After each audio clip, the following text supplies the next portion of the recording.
Salut à tous et bienvenue sur la chaîne. Nous avons un programme chargé en émotions et en actualité footballistique. Accrochez-vous bien, car l'actualité du jour va vous tenir en haleine du début à la fin.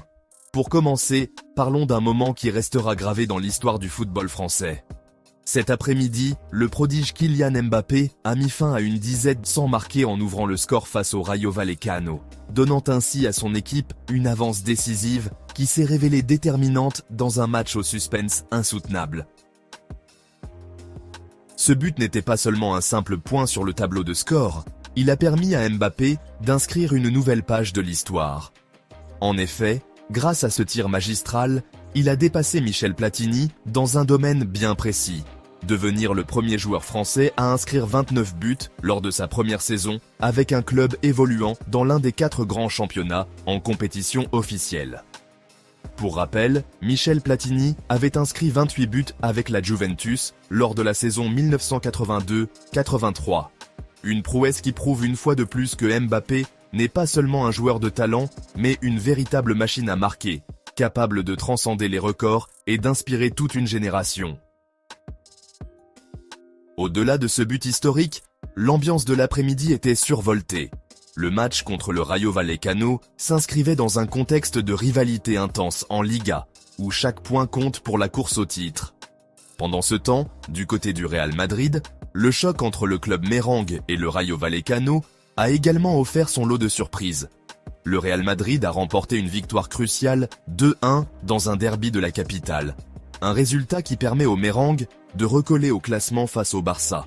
D'autant que le match des Blaugrana avait été décalé suite à un drame qui a touché leur club. Après ce match, le légendaire Carlo Ancelotti n'a pas tari d'éloges en revenant sur la performance de son équipe.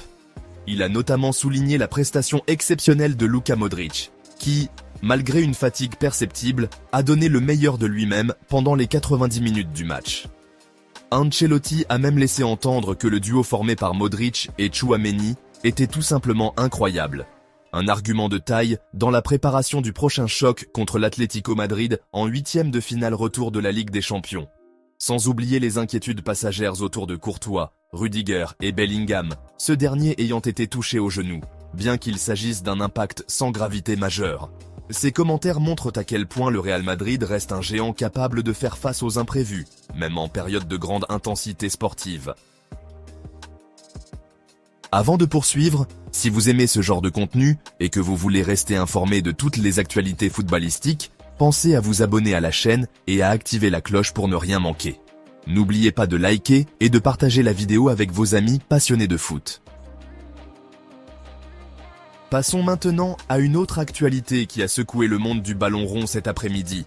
Dans un contexte de lutte acharnée pour le titre, un joueur de l'Atlético Madrid a littéralement perdu tout contrôle lors du match contre Getafe. Ángel Correa s'est laissé submerger par la colère après avoir été expulsé et s'en est pris violemment à l'arbitre. Les propos injurieux qu'il a prononcés, des mots qui ont immédiatement fait le tour des réseaux sociaux, témoignent de la tension extrême qui règne parfois dans le feu de l'action. Ce débordement ne passera pas inaperçu et risque de lui valoir une suspension sévère, pouvant aller de 4 à 12 matchs. Suite à cet incident, Ángel Correa a pris la décision de présenter publiquement ses excuses via son compte sur X. Dans son message, il a exprimé des regrets sincères pour son comportement impulsif, expliquant qu'il était profondément déçu de s'être retrouvé avec une équipe réduite à 10 hommes dans un moment critique du match. Il a tenu à souligner le respect qu'il porte aux arbitres et à réitérer qu'une telle réaction ne reflète pas du tout ses valeurs en tant que joueur.